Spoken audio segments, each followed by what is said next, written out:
एक बार राजा इंद्र का बेटा जयंत माता सीता के चरणों में चोंच मारा।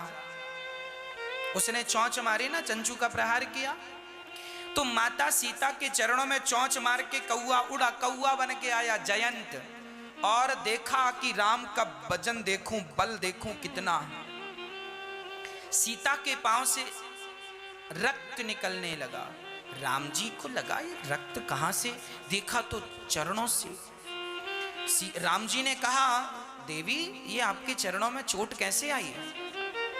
बोले ये कौआ उड़ रहा ना, इसने मारा, ये जयंत है। राम जी देखिए, जब किशोरी जी पे कोई प्रहार करता है तो राम जी कैसे होते। पास में उनका धनुष बाण नहीं था उस समय राम जी के पास। उस समय राम जी सीता माता के बालों में पुष्प लगा रहे थे। आज भगवान का मन हुआ कि किशोरी जी का श्रृंगार मैं करूं, तो भगवान राम बालों में, उनके बाल में पुष्प गूंथ रहे थे। उस समय वहां तिनका पड़ा था, तिनके का धनुष बनाया, तिनके का बाण बनाया और यूं छोड़ दिया।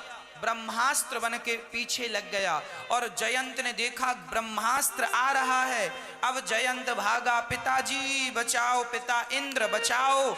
इंद्र बोले बाहर निकल जा, इससे मैं नहीं बचा सकता, ये भगवान का बाण है। ब्रह्मा जी आप बचाओ, बोले भगवान से कोई पंगा नहीं ले, शंकर जी बचाओ।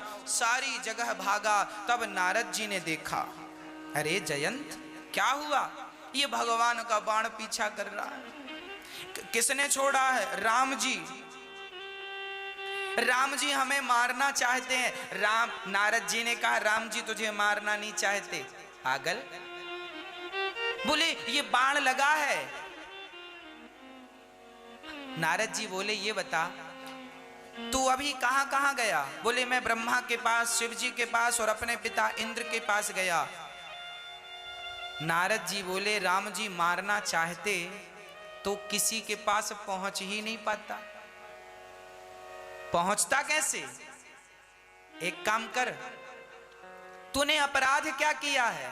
बोले मैंने सीता मां के चरणों में चोंच मारी है। तो तुरंत भगवान नारद जी ने कहा, जा माता सीता के चरण पकड़। राम जी के चरण ना पकड़ना ना, वो गुस्से में और मारेंगे।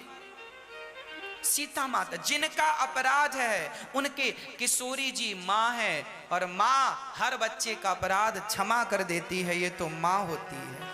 तुरंत सीता माँ के चरणों में गए, माँ क्षमा करो, माँ क्षमा करो। बाण आ रहा था, सीता माँ ने उस बाण को पकड़ लिया और राम के चरणों में रख दिया। प्रभु माना कि अपराधी है पर शरण में आया है, आप क्षमा कर दीजिए। जब सिया ने कहा तो राम जी मुस्कुराने लगे, ठीक है तुम कहती हो तो क्षमा करता हूँ। ये राम का स्वभाव है, पिताजी गुस्सा हो गए तो माँ बचाएगी, इसलिए अकेले राम की पूजा नहीं, सीता राम की पूजा, सिया के साथ। अकेले कृष्ण की पूजा नहीं, राधा के साथ। राधे कृष्ण सीता राम। अकेले नारायण की पूजा नहीं, लक्ष्मी सहित नारायण, श्रीमन नारायण। श्री मतलब लक्ष्मी, श्री जहां लग जाए मतलब लक्ष्मी को संबोधन है। लक्ष्मी नारायण भगवान, श्रीमन्नारायण श्रीमन्नारायण चरणौ शरणं प्रपद्ये। इसलिए मेरी माँ कभी अकेला नाम ना जपना, है ना, कभी भी अकेला नाम ना जपना। माना कि मेरे भगवान बहुत दयालु हैं, मेरे राम बहुत दयालु हैं, पर जितने दयालु मेरे राम हैं उनसे करोड़ों गुना दयालु मेरी सिया जी हैं, मेरे राधा रानी है, माता लक्ष्मी। पिता थोड़ा सा कड़ा हो सकता है पर माँ बिल्कुल भी कड़ी नहीं होती, है ना। सामाजिक स्वभाव भी हम देखते हैं, सामान्य व्यवहार में भी देखते हैं। पिता गुस्सा करता है तो माँ ही बचाती है, मतलब माँ करुणा से भरी होती है। इसलिए श्री राधा जी, श्री सीता जी, श्री लक्ष्मी जी, इनके सहित भगवान का चिंतन करना चाहिए।